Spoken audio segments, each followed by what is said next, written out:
Hello again. We here in the summit, and I'm joined by Universe from Team Evil Geniuses. Hi Sahil, how are you doing? Hi, I'm doing well. And as far as I know, you're an attendee of all the summits, previous summits. So do you like the way this tournament improves from time to time? Yeah, well, I liked the Summit 1. I think they did everything pretty well. And then the Summit 2, I think there was kind of a decline in the players, like what they offered to the players while we were playing. But Summit 3, I think they've done everything perfectly. Like, I know there's been a lot of fan stuff about the betting and all that, but I think the way they ran this tournament was very well. They ran it very well, yeah. And what do you enjoy the most being here? I just like the casual atmosphere, like everyone's just kind of chilled out and talking about the games, and you don't really get that kind of like interaction with the other players in other events. So I really like the atmosphere. Yeah. Would you like to try yourself as a caster?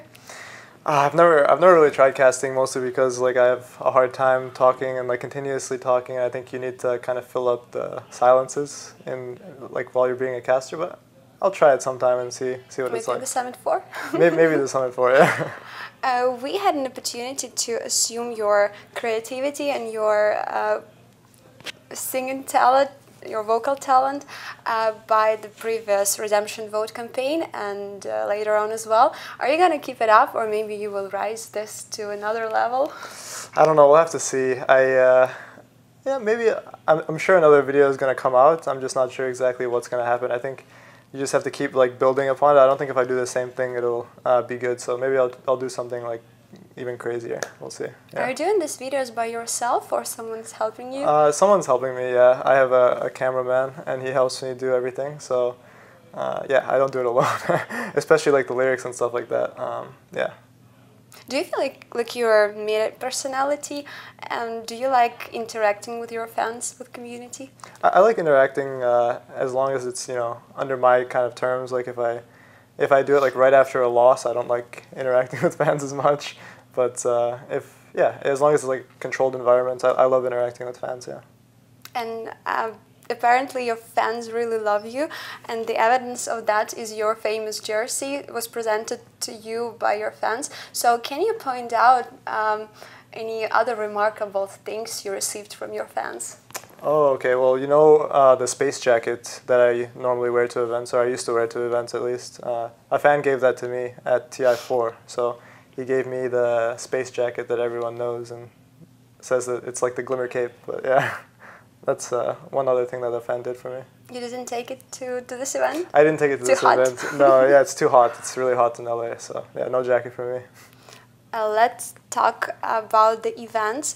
After the MLG and before the summit, you had a 1-month pause. So what about MLG?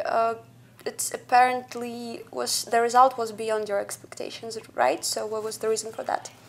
I think we were all kind of tired of Dota at that time. It was like 6.83. It had been out for a long time, and we just didn't want to play, I think.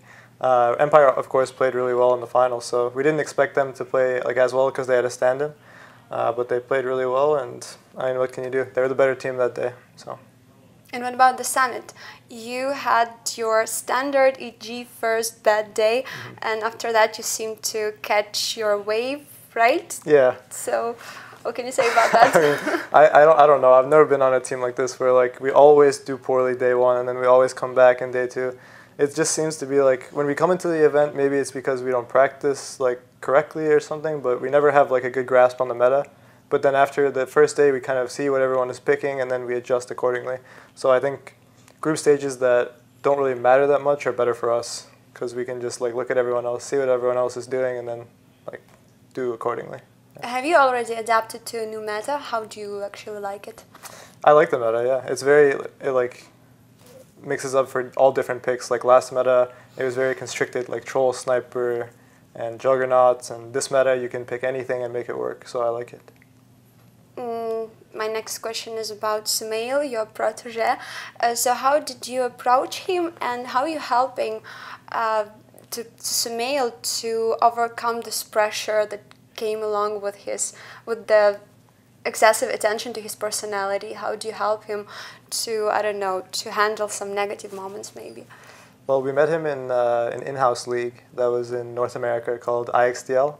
And it's usually where we meet like new up-and-coming players in North American scene. So I met him there, and I decided I really wanted to play with him, and I told my team that like once Arteezy and Zai left, that I really wanted to play with this guy. Like this is the guy I really wanted to play with, and they just agreed with me. Like they didn't have another option at the time, so they just kind of agreed with me. Maybe they weren't as enthusiastic as I was, but I knew that this guy was going to be good. So as in terms of like how nervous he gets, I don't think he gets nervous at all, which is like really nice. I think he just plays Dota and that's what he loves doing. So I didn't really have to help him too much with like. He doesn't have problems with that. He doesn't have any problems Nice with to hear. nerves. Yeah. So I haven't had to help him at all with that. I mean, maybe he gets like too overexcited and we need to like calm him down in terms of like making like crazy plays. But nervousness, no problems. Yeah. Good. What do you think about the balance in the team between young blood and between experienced players? Well, before, I mean, we had 2 young players. Now we only have like one young player. But I mean, he's like meshing in completely, like him and PPD, like pub and stuff like that. Like there's no like contrast. Everyone's just buddies on the team. So. Well, you've been playing in a support role for quite a long time, and eventually you became one of the best hardlane players in the world.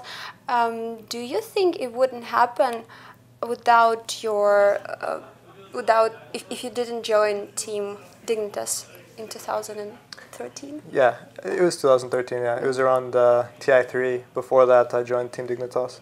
I think I learned a lot at Team Dignitas, like playing with Weitu and Fogged and Aoi at the time. I think I learned a lot and I became a better player at that time. Personalities didn't really mesh that well when I was playing on Dignitas, so I didn't stay on that team, but I definitely learned a lot, and I don't think I would have become an offlane player unless I joined that team, because they needed an offlaner at the time, and I just joined it. Otherwise, I think I'd probably be playing support right now. I wanted to ask you about your signature hero, about Void. Do you like the way Valve modified it? Do you like the new model? I think it looks exactly the same as the old one. Except for tattoos, or? Yeah, like some very small changes, but it looks fine. I've always liked Void's model. I like the way he attacks and stuff like that, so I like it. I think Valve could have gone a little bit crazier with the remodel, but it's fine. Yeah. Let's talk a little bit about upcoming TI. What do you think about the invited teams? What do you think about North American qualifiers? Who has the best chances to get to the international? Okay, just North America? Or maybe overall. Overall, okay. North America, I think NAR, Not Today, and Tinker are top 3 in terms of who I think is going to win.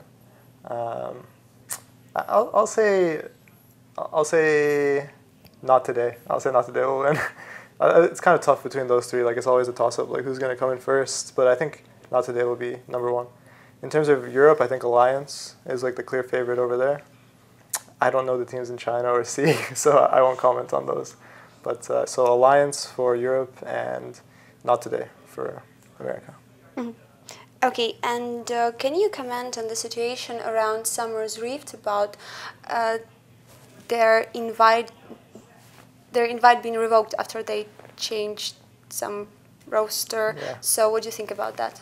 Well, one of my good friends, Alex Mike, he tried to join Summer's Rift and be on their team for the TI qualifiers, but apparently Valve told him that he can only play with Team Wheel. So I think it was, I don't know why Valve did that exactly, because I think he could have played with them and just gone through the open bracket and it would have been okay, but they like made him play like with Wheel. So I think it's really a shame, because I think he wanted to play with Summer's Rift pretty badly, but in the end, you know, it's kind of a messed up situation for everyone.